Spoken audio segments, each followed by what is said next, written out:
Currency سے مراد ایسی چیز ہوتی ہے جس کے بدلے دوسری چیزیں خریدی یا بیچی جا سکتی ہیں۔ قدیم تہذیب میں باٹا سسٹم کا نظام رائج تھا، یعنی کرنسی کی عدم موجودگی میں اشیاء کے بدلے اشیاء کا تبادلہ۔ کئی عرصے تک تہذیب انسانی اسی عمل کے تحت لین دین کرتی رہی۔ خدمات کے بدلے 2 وقت کی روٹی یا پھر مکان کے بدلے سونا، یہی عمل لین دین کا نقطہ قرار پایا۔ حضرت عیسیٰ علیہ السلام کے زمانے تک چین میں چاقو کرنسی کی حیثیت رکھتا تھا۔ افریقہ میں ہاتھی کے دانت کرنسی کا درجہ رکھتے تھے۔ پہلی جنگ عظیم تک نمک اور بندوق کے کارتوس امریکہ اور افریقہ کے بعض حصوں میں کرنسی کے طور پر استعمال ہوتے رہے۔ دوسری جنگ عظیم کے فوراً بعد آسٹریلیا میں فلیٹ کے ماہانہ کرایہ سگریٹ کے 2 پیکٹ تھے۔ ایران میں کبھی کبھار ادائیگی زعفران کی شکل میں ادا کی جاتی تھی۔ تاریخ بتاتی ہے کہ سونا بادشاہوں کی کرنسی رہا، چاندی شرفا کی کرنسی ہوا کرتی تھی، چیز کے بدلے چیز کا نظام یعنی باٹا سسٹم کسانوں اور مزدوروں کی کرنسی تھی، اور قرض غلاموں کی کرنسی ہوا کرتی تھی۔ تہذیب آگے چلی تو انسانوں نے لین دین کا ایک نیا طریقہ ایجاد کیا۔ وہ طریقہ تھا مختلف دھاتوں سے بنے سکے۔ چاندی اور سونوں کے سکے میں تجارت ہونے لگی۔ ریاستوں نے اپنی ریاست کے سکے بنانا شروع کر دیے۔ انہی سکوں پر معیشت کا پہیہ چلتا تھا۔ مئی 1275 میں مارکو پہلی دفعہ چین پہنچا تو 4 چیزیں دیکھ کر حیران ہوا، جن میں سے ایک پیپر کرنسی تھی۔ البتہ کہا جاتا ہے کہ چین سے بھی پہلے کاغذی کرنسی جاپان میں استعمال ہوتی تھی۔ جاپان میں یہ کاغذی کرنسی کسی بینک یا بادشاہ نے نہیں بلکہ بدھ مت کی ایک عبادت گاہ نے متعارف کرائی تھی۔ پیپر کرنسی دراصل اس دور کا سب سے بڑا دھوکہ ہے۔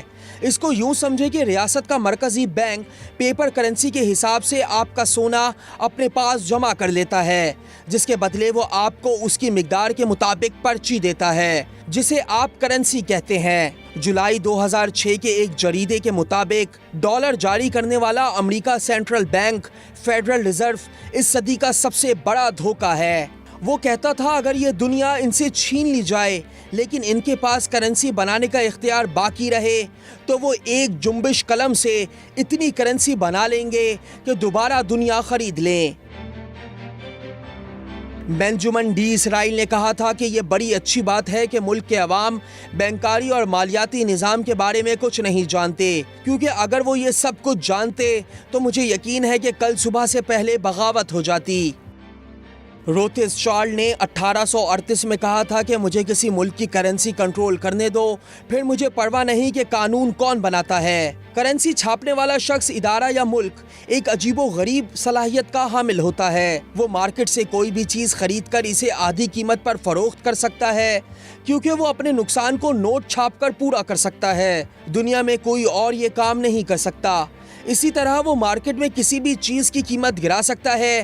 یہی وجہ ہے کہ تیسری دنیا کی پیداوار کی قیمت گرتی جا رہی ہے، جبکہ کیپٹلسٹ ممالک کی پیداوار مہنگی سے مہنگی تر ہوتی جا رہی ہے۔ جب تک کرنسی سونے چاندی کے سکوں پر مشتمل ہوا کرتی تھی تب تک یہ ممکن نہ تھا۔ دور اور جدید ہوا۔ پیپر کرنسی کی جگہ کارڈ کرنسی متعارف ہوئی۔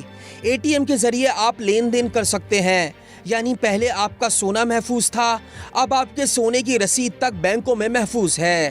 وقت جیسے جیسے آگے نکل رہا ہے ویسے ویسے کارڈ کرنسی کی جگہ ڈیجیٹل کرنسی نے لے لی، یعنی موبائل کی ایک ایپ کے ذریعے آپ خرید و فروخت کر سکتے ہیں۔ موبائل بیلنس سے لے کر مکان کی خرید و فروخت تک سب موبائل کی ایک ایپ اور کارڈ کے 4 ہندسوں پر مشتمل ہونے لگا۔ حاصل گفتگو کچھ یوں ہے کہ اگر خدا نخواستہ کبھی ملک قدرتی آفات کا شکار ہو جائے یا پھر دیوالیہ نکل آئے تو آپ کے ہاتھ میں آپ کی دولت نہیں ہوگی، کیونکہ وہ پہلے ہی کسی دوسرے شخص کے پاس محفوظ ہے۔ گویا آپ کی دولت یعنی آپ کے زندگی کا کل اثاثہ آپ کے ہاتھ میں موجود نہیں۔ آپ قدم قدم پر ان لوگوں کے محتاج ہیں جن کے پاس آپ کی کرنسی محفوظ ہے۔ اگر بالاتفاق کسی بھی صورت بینک کو کرپٹ قرار دے کر یا ریاست کو کرپٹ قرار دے کر بین لگا دیا جائے یا پھر دوسرا ملک کسی ریاست پر حملہ کر دے تو گویا آپ کے ہاتھ میں کچھ نہیں، آپ فقط اسی حالت پہ کھڑے ہوں گے جیسا کہ آپ ابھی ابھی پیدا ہوئے ہیں۔